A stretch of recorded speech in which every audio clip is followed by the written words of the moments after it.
Well, Farmer Jesse here, gonna do a quick video on relay cropping in the market garden. So let's do it.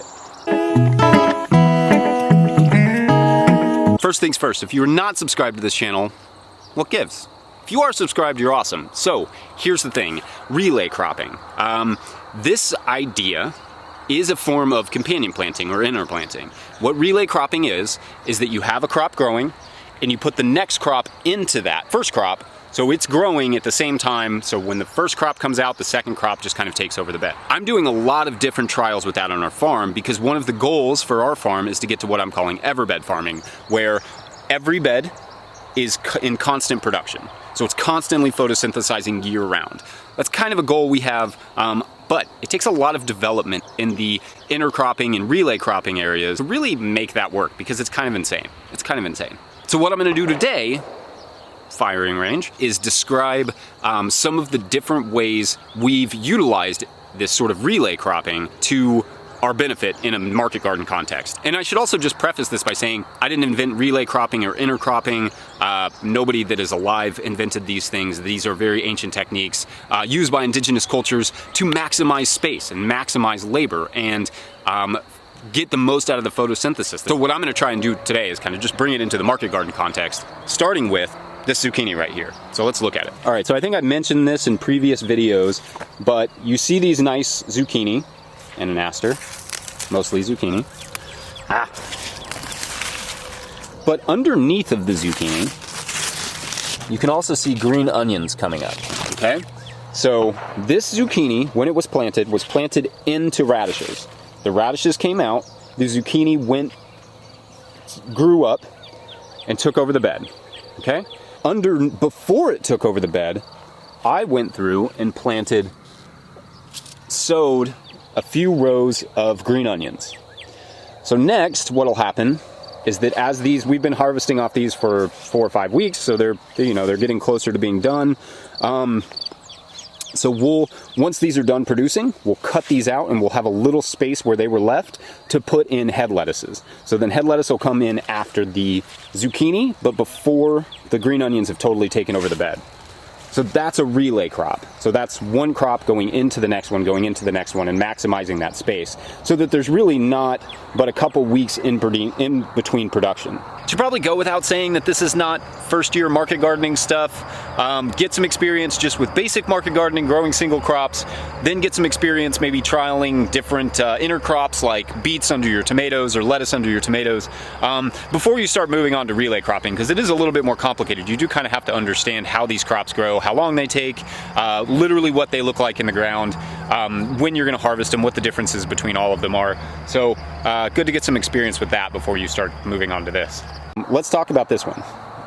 So this whole bed was green onions on this side. The whole bed was green onions, but this side we harvested out, right? We harvested them just as like scallions. This side, I planted red onions, and those are just now starting to bulb up. You can see there. But where the scallions came out, where the green onions came out, we put in cucumbers. So those are lemon cucumbers that are sort of taking over the bed. So in a few weeks, we'll take out, probably like 2 weeks, we'll take out the red onions, and then the cucumbers can have that whole bed. Before we give up that whole bed, we'll probably try and undersow this with something, probably, this one actually may go into a summer cover crop, but something, anything. It could be something like carrots that would follow that. I don't want to give you the impression that all of these are a super big success. I'm doing a lot of different trials here. This one was carrots that we transplanted yellow squash into, and like these plants that are below me look really nice. But then you have plants like this and like this, right? So carrots came out, squash kind of took over the bed, but some of these are producing and some of these are not even close to producing.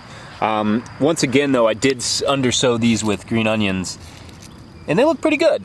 So we'll just see. I mean, it may be kind of a funky trial, but so far so good. So another one we're sort of experimenting with but haven't had great germination on them yet is undersowing head lettuces with carrots and obviously having green onions in the middle. That's one that I think could really work if you could get your good germination on your carrots. I'm not sure what happened here. The germination is just all over the place, but I don't think that's a matter of the interplant. I think that's just a matter of too much compost and not enough soil contact, so they dried out a little bit. But that's another idea that we're working with, to have lettuce come out, carrots grow up, onions come out, carrots continue, and then carrots would be after that. So that would be several crops in a 50, 60, 70 day period. How I fertilize and cultivate in this situation.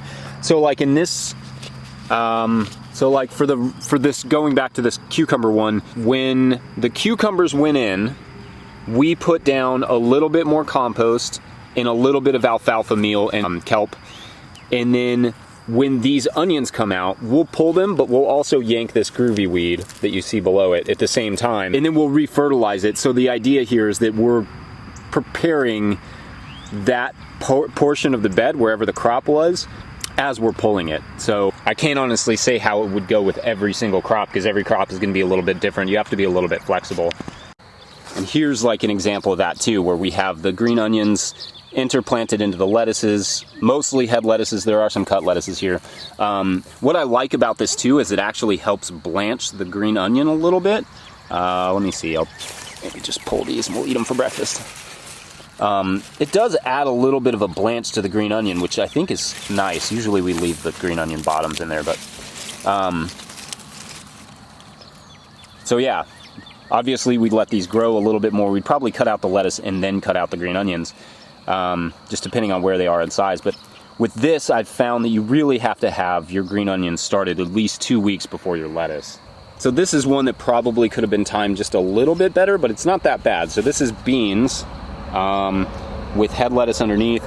And the head lettuce isn't quite where I want it in terms of, I'd like this to be coming out now, so it doesn't get totally overtaken by beans. But they're pretty close. I mean, they're within a week or so of each other. So the beans were transplanted, and then the lettuce was transplanted as well at the same time. And then so the idea with that beans and lettuce one is that we would cut the lettuce out, let the beans grow up, but sow something where the lettuce is, and then maybe transplant what I'm thinking is going to be peppers after the beans. Let me show you one more before we hop off here and I go eat these onions. So in an earlier video I talked about planting head lettuce into carrots that didn't germinate well. So we did that. The carrots came out, the head lettuce grew up, then the head lettuce came out, but before it did, we planted melons into that head lettuce. So now we've got a bed of melons that are growing just behind, that were growing while that lettuce was growing. And this is one thing, yeah, you end up with maybe like a little bit of weed material, you know, some grasses and whatnot. But in our system, we don't run into a lot of weed issues. So as long as you come through and you just kind of pick them out, then this sort of intercropping idea, at least so far as we've seen it, can work.